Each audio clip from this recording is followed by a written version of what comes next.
हम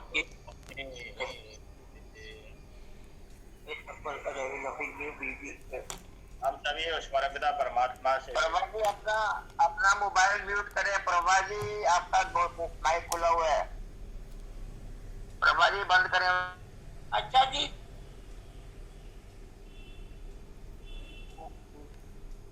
परमपिता परमात्मा की असीम कृपा से हम सभी यह योग कर रहे हैं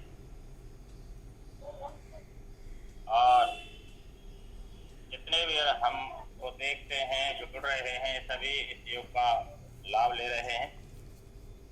इसी प्रकरण में सत्या प्रकाश के चतुर्थ कमलनाथ में महर्षि स्वामी देव दयानंद लिखते हैं कि अस्थि सेवा क्या है। पांचवी उन्होंने बताई कि अस्थि सेवा क्या है, तो कहा अस्थि वो होना चाहिए जो धार्मिक हो।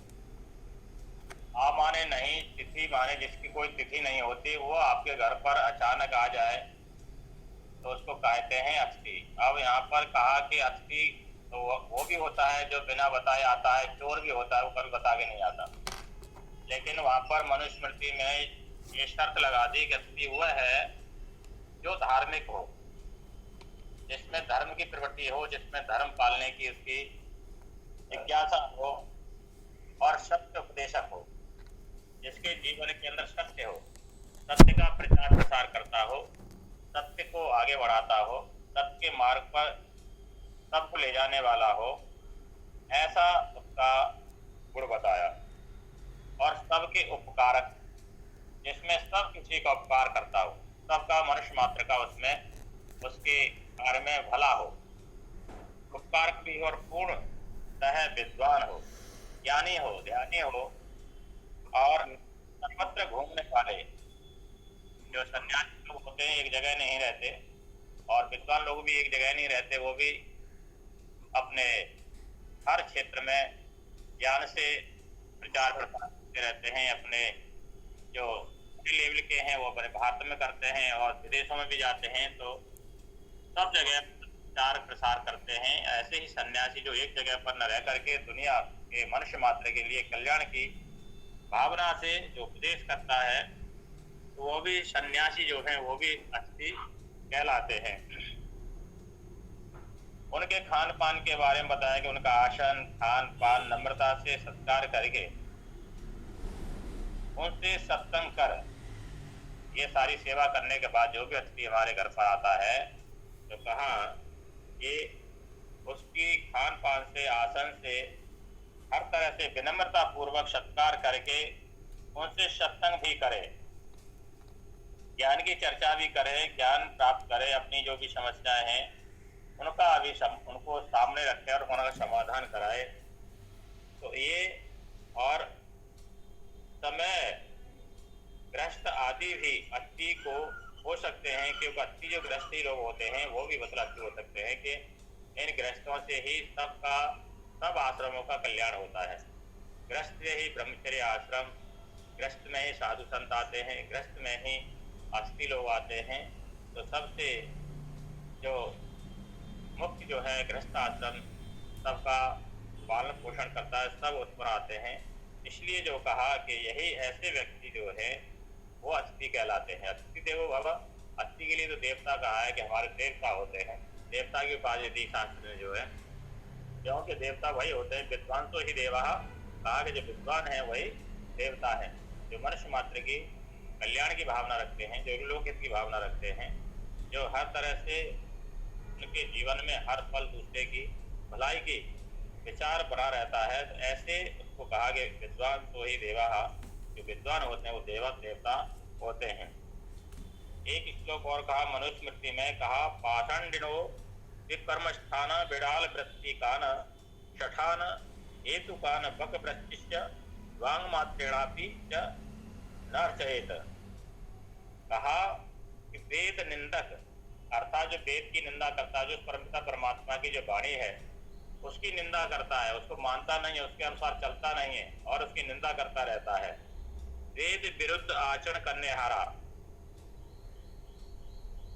जो उसके विरुद्ध आचरण करता है, अधर्म के मार्ग पर चलता है, असत्य के मार्ग पर चलता है, दूसरों को दुख देता है, जो विकर्मथस्थ कहते हैं वेद विरुद्ध करता, कर्म का करता, मिथ्या भाषण आदि युक्त जैसे कि बिडाल छिपके स्थिर रह करके कूद झपट के मूसे आदि प्राणियों को मारकर अपना पेट भरता है। बिल्ली के लिए बिड़ाला कहते हैं बिल्ली, जैसे बिल्ली जो है छुप करके मूसे आदि को मार देती है, खा जाती है, ऐसे ही उनको बिड़ाल वृत्ति का शठ वृत्ति को कहा गया है ऐसे लोगों के लिए। हठी, दुराही, अभिमानी, आप जाने नहीं और दूसरे की माने नहीं, ऐसे हठी लोग होते हैं जो खुद भी दूसरे की बात नहीं मानते, अपनी ही हमेशा मनमाने की पूरा प्रयास करते हैं, चाहे वो झूठी हो।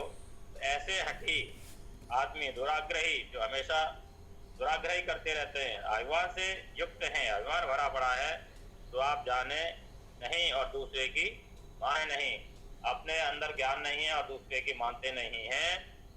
हेतु का कहते पुत्र की, हेतु की कहते पुत्र की, व्यर्थ की बातें करता है, एक दर की बातें करता है, मिथ्या बातें करता है, व्यर्थ पकने वाले, जैसे कि आजकल के वेदांती हम ब्रह्म हैं, जगत मिथ्या है, ऐसी बातें का जो वेदांती कुछ लोग होते हैं वो कहते हैं हम ही ब्रह्म है, जगत मिथ्या है, वेद आदि शास्त्र और ईश्वर की कल्पित मानते हैं कि ईश्वर है ही नहीं, कल्पना करते हैं कि ईश्वर है ही नहीं, शास्त्र है ही नहीं, ऐसा वो लोग मानते हैं।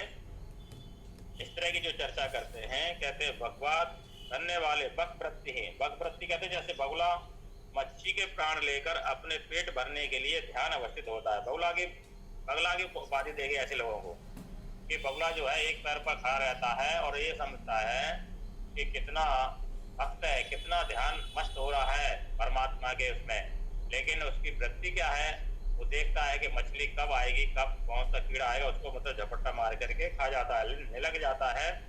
तो ऐसी वृत्ति वाले बगुला मच्छी के प्राण लेकर अपने पेट भरने के लिए धारक होता है। वैसे ही वर्तमान जटाजूट बैरागी, जटाजूट बैरागी आपने देखे होंगे, बहुत सारे जो ठगी लोग होते हैं जटाएं बड़ी बड़ी रख लेते हैं और उनकी वृत्ति ठीक नहीं होती, जो समाज के भी अहित में होते हैं, समाज को गिरा देते हैं और दूसरे अपने भक्तों को बहकाते रहते हैं, उनका वाणी मात्र से भी सत्कार ना करे।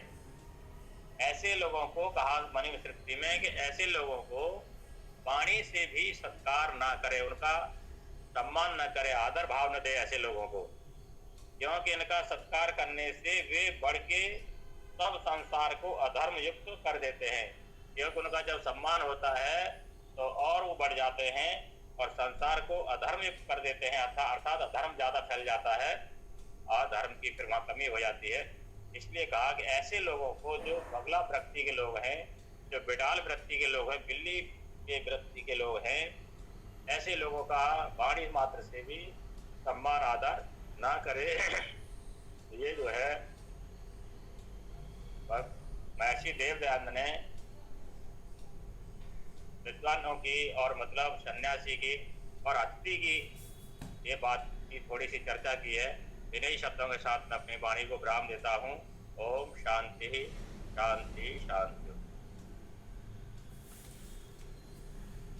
आचार्य जी शांति पाठ भी शांति पाठ करा दें। ओम देव शांति अंतरिक्षगम शांति पृथ्वी शांति आपः शांति औषधया शांति वनस्पतया शांति विश्वे देवा शांति ब्रह्म शांति सर्वगम शांति शांतिरेव शांति सामा शांतिरेधि। ओम शांति शांति शांति। ओम सर्वे भवन्तु सुखिनः सर्वे सन्तु निरामया सर्वे भद्राणि पश्यन्तु मा कश्चित् दुःखभाग् भवेत्। सभी के लिए सादर नमस्ते। Thank you.